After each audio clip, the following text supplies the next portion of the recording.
you to get together. I want you to get together.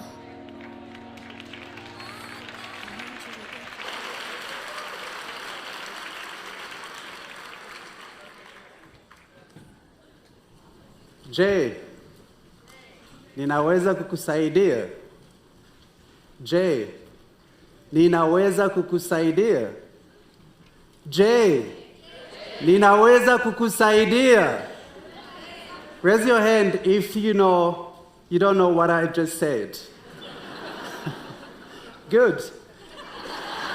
Now you have a small idea what it looks like for refugees who entered the US who don't speak English. Think about the stress you feel. You just fled from your homeland. You were afraid you may be killed. You can never go back. You are all alone. You are sick with the worry of your family that you will never see again. And you don't understand the language. Everything sounds harsh, angry, like this. Je, ninaweza kukusaidia? That means, can I help you? At that point, of course, you need help more than anything. But if you don't understand, you cannot respond. Many people in the US simply don't understand the refugees' perspective. For example, did you know that the refugee has no say in which country they're going to? And while they're waiting, they could be in camp with the enemy tribe. Today, I hope to give you some understanding. Refugee is someone who leaves their country because of war, violence, or fear of persecution. So, I want to paint you a picture. But this is different from an immigrant who chooses to come to the US. For refugees, when they stay in their homeland, they can be killed, and they'll be in stress day after day. Let me paint you a picture. Imagine you are in a sinking ship. The only way off is a lifeboat. Are you going to stop and ask the lifeboat if it's taking you to a nice place like Bahamas? No, you're just going to hop in it. You just want to survive. That's how refugees feel when they flee from their homeland. They just want to survive. But when they arrive in the US, survival turns into another challenge. How they're going to start over to a new place where everything's new. I mean, everything. I came from Rwanda. I grew up in Congo. I experienced the First and Second Congo Wars. You can't, unless you have been in war zone, you cannot possibly imagine the fear and danger that I experienced. It is the trauma that many refugees have gone through. Even with that, I built my life. I obtained my college degree, I have an amazing job, and I have a large and loving family. But because of my political belief, which was different from those for government, it put me in danger. risk my life. So I have to make a hard choice. If I stay, I could be killed and leave my wife widow and children growing up without father. If I left, I will lose everything, my home, my family, and I didn't know if I would ever see them again. So I want to do what was the best for my family. In the end, I say goodbye. I left my wife, my 6 children. My youngest was only 1 year old. He was learning to walk with chubby little legs. It broke my heart. I couldn't take them with me because they were not in danger as much as I was and didn't have the right documents to travel. I remember the day I left. My youngest daughter, who's actually here with me, she came outside. She asked me if she could go with me. I said no. She cried. I gave her $1. She went back inside. My wife's eyes were full with tears. I didn't want to go, but I have to. I didn't have a choice. I didn't know where, when, and how we met again. When I arrived in Washington, D.C. in 2006, I knew only one person here in America. I felt fortunate. Many refugees arrived here knowing no one. The person that I knew happened to live in New Hampshire. God truly does work in mysterious ways. I now proud call New Hampshire and New England my home.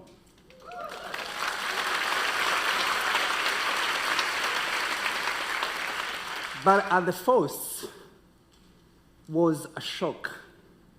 Was like looking through the eyes of newborn. Everything was new and different, like snow. I remember the first the snowfall. I was out driving with my friend. He ended up crashed the car. Yeah.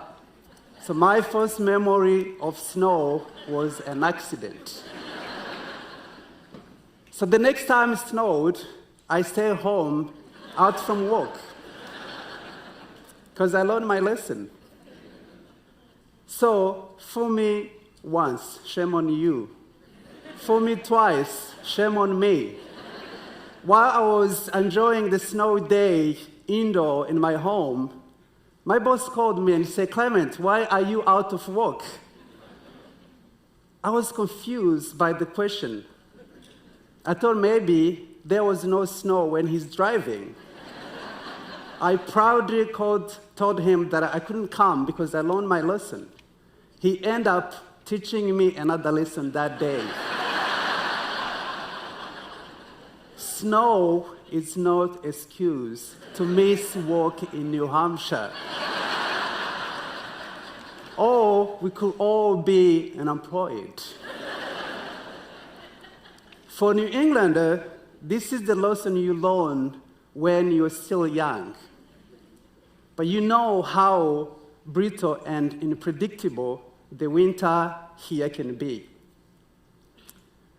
Another lesson came when it was time to pay for the heating. It is very expensive for refugees who work a minimum wage.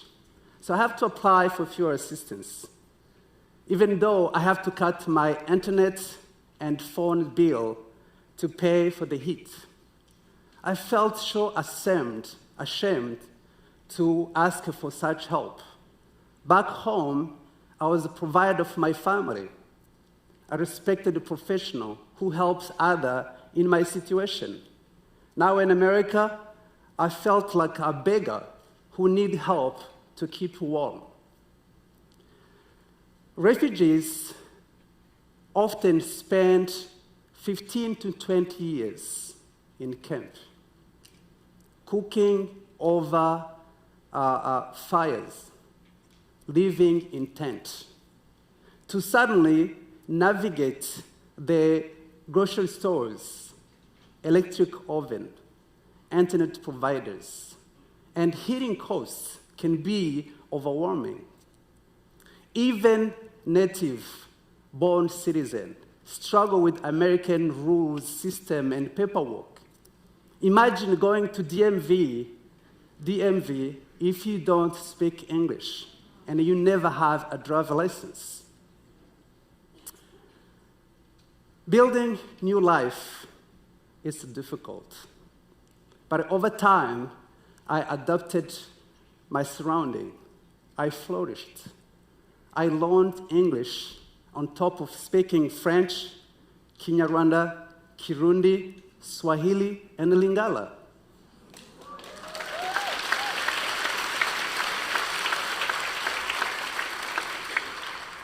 The most difficult part was me living without my family.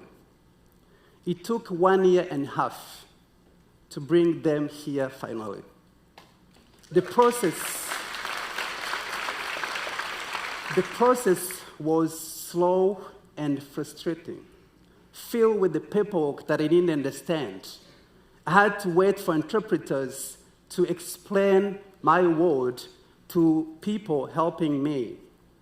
I felt like time was stand still, while my heart was hot every day for my wife and my children.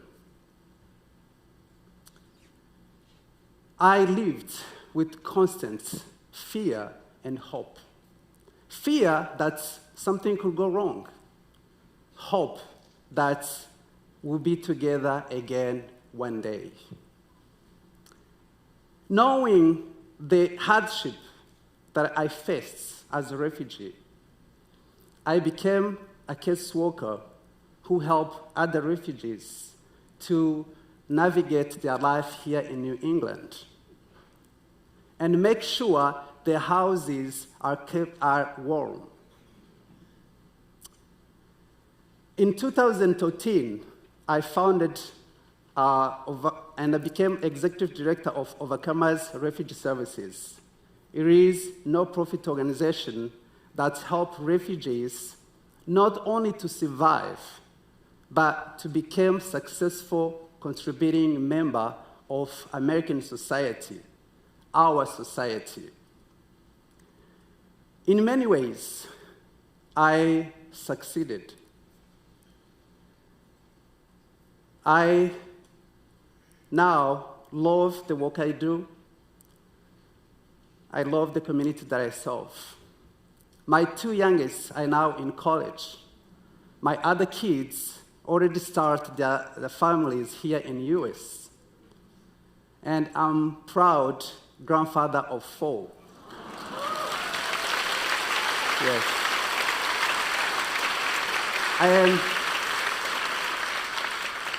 I am beyond grateful for life that I have now.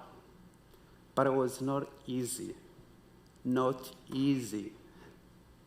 This is just the small portion of my story. I know what it takes for a refugee to succeed here in the US. I couldn't done it on my own. I needed others. New refugees need your help. You can start simply by showing them the kindness, the empathy. Remember, this is all new to them. Have patience on their growing pains. Asking someone, "Can I help you?" does no good. if they don't understand the question. Thank you.